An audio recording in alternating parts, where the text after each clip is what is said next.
Hello बच्चों, the question is discuss the structure of graphite and explain on the basis of the structure, its use as lubricant and as electrical conductor. कि हमें graphite का structure बताना है और ये बताना है कि उसके स्ट्रक्चर के बेसिस पे ये कैसे एज अ लुब्रिकेंट काम करता है और कैसे एज अ इलेक्ट्रिकल कंडक्टर की तरह काम करता है। So the key concept in this question is, what is the key concept? That is, जो ग्रेफाइट होता है वो क्या है? एक allotrope of carbon. Graphite is allotrope of carbon और इसमें जो कार्बन मतलब इसमें स्ट्रक्चर बनता, जो भी स्ट्रक्चर बनता है ग्रेफाइट का, उसमें sp2 हाइब्रिडाइजेशन बनती है। sp2 हाइब्रिडाइजेशन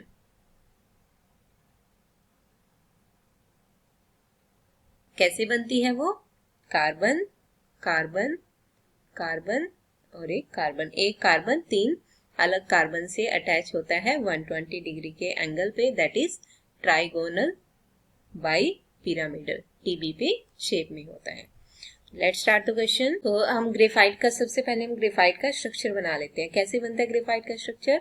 कार्बन कार्बन ऐसे हेक्सागोनल रिंग की टाइप में कार्बन होते हैं। ओके, अब ये कार्बन आगे दूसरे कार्बन से अटैच होता है, ऐसे ही हेक्सागोनल रिंग्स बनती रहती हैं। कार्बन कार्बन, फिर ये आगे दूसरे कार्बन से carbon carbon carbon and carbon.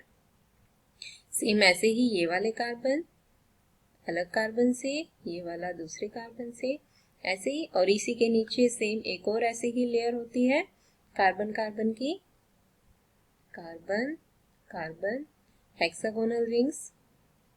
और इस कार्बन के साथ हम एक और बना देते हैं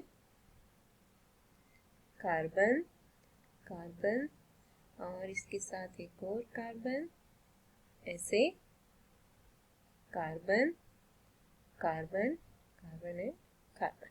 ओके, तो इस टाइप से ये हेक्सागोनल रिंग्स टाइप स्ट्रक्चर बनता है ग्रेफाइट का। ये क्या है? 3D स्ट्रक्चर जैसा दिख रहा है ना, कि ये रिंग ऊपर उठी हुई है एकदम से और उसी के नीचे एक और सेम रिंग।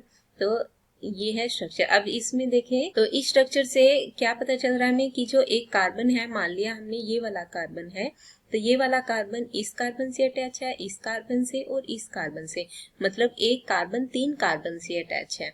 इसलिए हमने बोला था कि इसमें क्या बनता है? ट्राइगोनल बाई पिरामिडल स्ट्रक्चर बनता है 120 डिग्री के एंगल पे। ओके, अब क्वेश्चन में बोला गया है कि स्ट्रक्चर ड्रॉ करना है ग्रेफाइट का, तो स्ट्रक्चर होता है इस टाइप का। और इसमें जैसे ये वाले जो कार्बन होते हैं, मतलब इनकी बॉन्ड लेंथ होती है, तो ये वाला जो कार्बन है ये नीचे अटैच होता है इस वाले कार्बन से, और ये वाला जो कार्बन है ये वाला दूसरे कार्बन से। ऐसे ही सेम ये वाला कार्बन अटैच होता है इस वाले कार्बन से और ये वाला कार्बन इस वाले कार्बन से।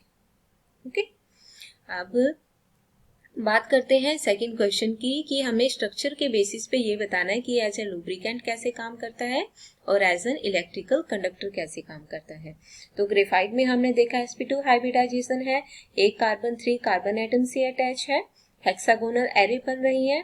अब इसमें क्या है? ग्रेफाइट के स्ट्रक्चर में हेक्सागोनल एरे बन रही है। यही स्ट्रक्चर ही बता रहा है कि लुब्रिकेंट की तरह कैसे बिहेव करेगा, क्योंकि एक तो हो गई ये लेयर और एक हो गई ये लेयर, इसके नीचे ऐसे ही एक और होगी, क्योंकि 3D स्ट्रक्चर है। तो इन लेयर्स की वजह से ये एक दूसरे के ऊपर स्लिप करते रहते हैं। Due to these layers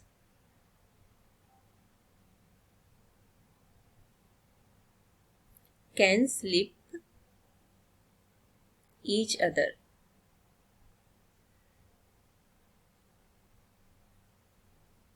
layers की वजह से स्लिप करते हैं। सो ग्रेफाइट हैज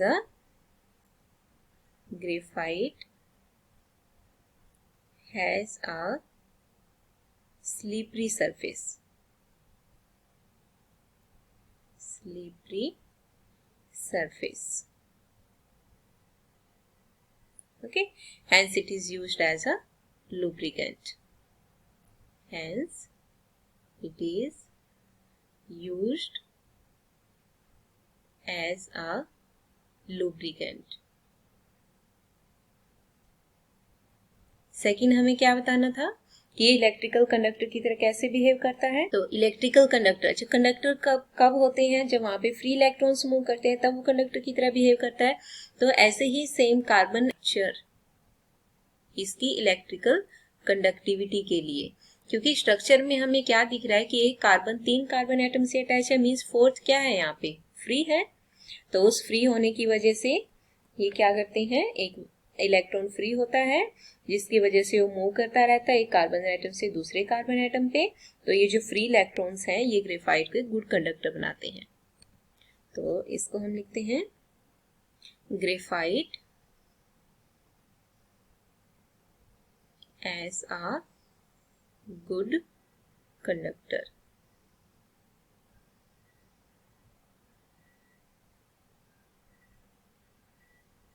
तो स्ट्रक्चर से हमें ये पता चला है कि ग्रेफाइट गुड कंडक्टर क्यों है। Each carbon atom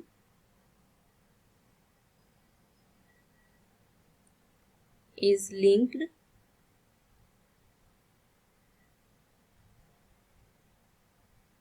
with another 3 carbon atoms, another 3 carbon atoms. Okay, and therefore the fourth valence